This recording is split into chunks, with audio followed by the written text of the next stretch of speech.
This is going to be a nice little first impressions of Boom, a Michael May custom on loan to me from the man Paddy himself. Thank you very much, my dude. Magic. There he is. Thank you very much for lending this to me, man. I know it's a special knife of yours. And he's actually just uploaded a video where he sort of needed this one. He doesn't have it, but very sorry about that.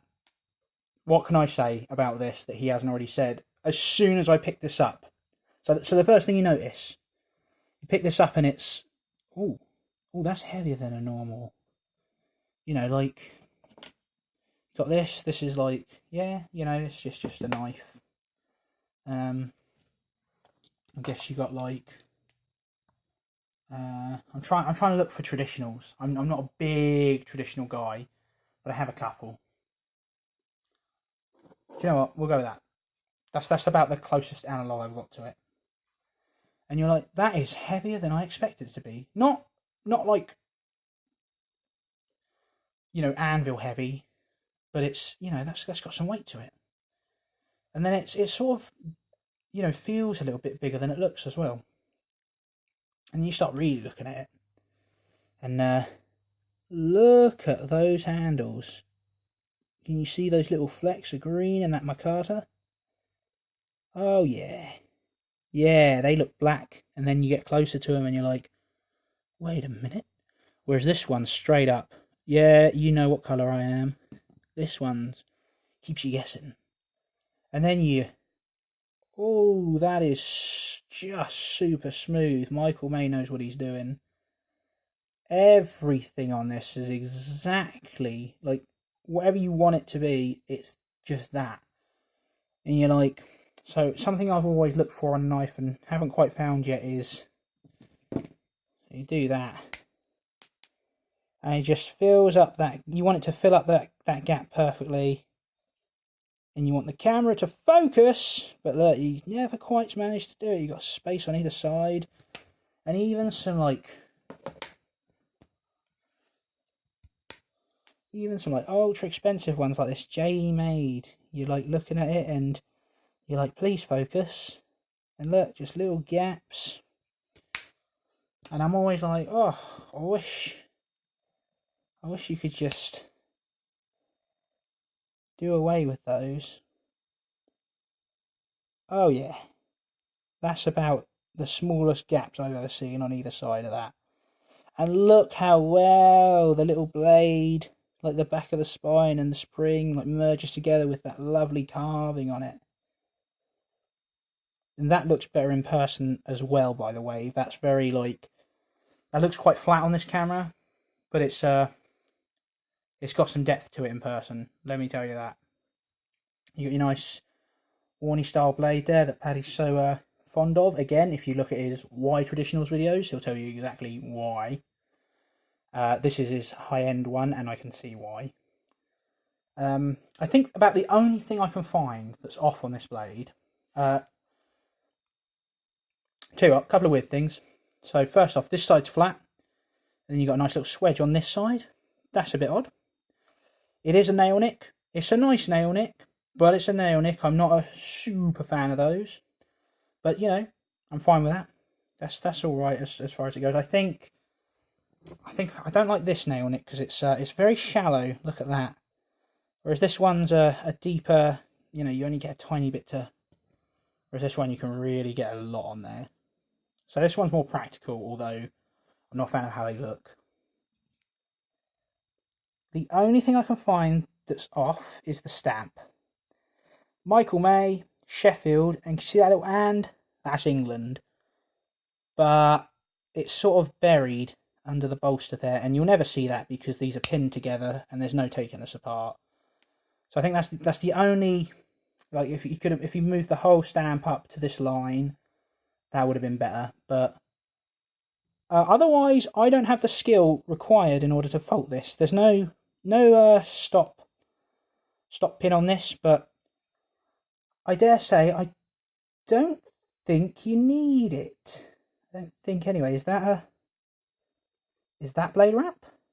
Is that blade wrap?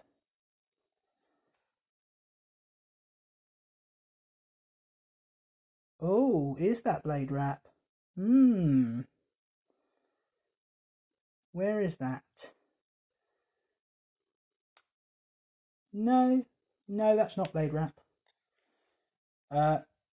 Look, that blade goes nowhere near that back spine. Look, you can see straight in where the blade is, where the spine is. They don't come close to each other. So there's no worry of that. Okay, so in that case, is it sharp? Is it sharp? It's one of Paddy's knives. Of course it's bloody sharp. What are you asking that for? Yeah, so absolutely fantastic. That's denim micarta, brass bolsters, brass pins, brass liners, your steel back spine. I think it's D2. Correct me if I'm wrong. I'm super sorry. I think that's D2 though, which is fine. I'm a fan of D2. Oh, yeah, sorry, the price. I think these are like 70, 65 pounds. Custom. That's incredible. That you don't you don't know how good that is for a knife of this quality. You aren't getting this anywhere else. If you haven't bought one, why not? Like I have. I ordered mine 4 weeks ago. It's in the mail. Well, it's not. That's a lie. It's still getting made. He's probably got a huge backlog after Paddy's video, and I think Six Slices has one coming as well. Oh, Cutlery Lover. Is it Cutlery Lover? I'm going to check that. Why, yes. Yes, it was Cutlery Lover. He's got the beer scout that's got this, and it has the little beer bottle, screwdriver pry bar, whatever it is on there. Although, oddly, that's sort of reversed. I think the steels are a bit weird on that. But, you know, Michael May knows what he's doing. And besides, as we've learned, steel type doesn't matter all that much. It's all about the treatment. Go watch Super Steel Steve. He'll tell you all about that. Beautiful. Beautiful, beautiful, beautiful. Sway back design. You've got the Warncliffe here. Eric from Six Slices will tell you what that actually is. He knows the difference between a ram's foot, a sheep's foot, and a goat's foot. Tell him in the comments, Slick. In fact, you know what? Don't do that. Go and watch his video on this, because he gives a damn good explanation of the difference. Like, one of them's bigger here than it is there, one of them's like narrower here than it is there, and one of them's like the same all the way down. It's just been a couple of days since I watched and I forgot. I'm so sorry. But, you know, more reason to go watch him. Walk and talk on this thing. Yeah, it's got a nice little ting there. Like, hear that? How far does that spring come up?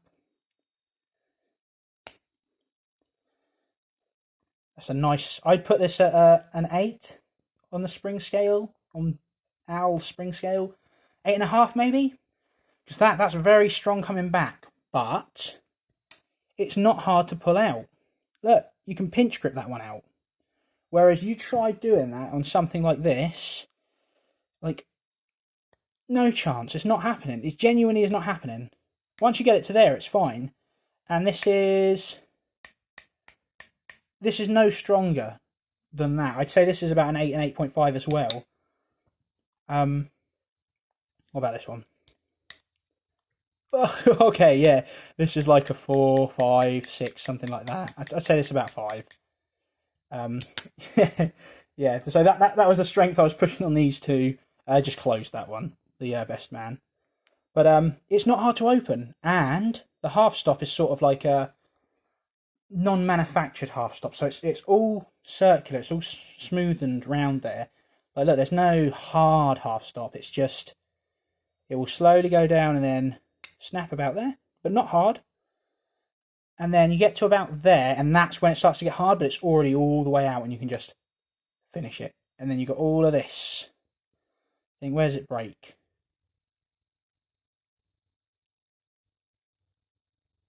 Nope. Just there. That's about where it breaks. About. Let's just see how far I can push this back. Yep, that was basically the point. and then it snaps back to that open position. I'm so impressed with this. I really didn't think I was going to like this much. And do you know what? That makes me so excited for my one whenever it gets here. Because if you're ordering one of these, just order it and forget about it. For the love of God, because he's probably, I don't know if he's touring or whatever. I think he was recently at a show. But I think the guy is just super duper busy at the moment. It looks like he's probably got a huge backlog of orders. Like he's sending them out to America because Cutlery Lover's got them. Obviously, Eric's ordered one. Six Slices, I've ordered one. Paddy jumped on board way before any of us. He was right there. He knew what this guy was all about. His website will be in the description below. Michael May Knives. You can also go to Sheffield Trading, and there's I think there's some on there. They do a bunch of custom makers from Sheffield. They're all about Sheffield knives. You can also buy like Taylor's Eyewitnesses and things from there. But yeah, I cannot wait to get mine. Thank you for the look, Paddy. This is very, very nice. Highly recommended. Cheers.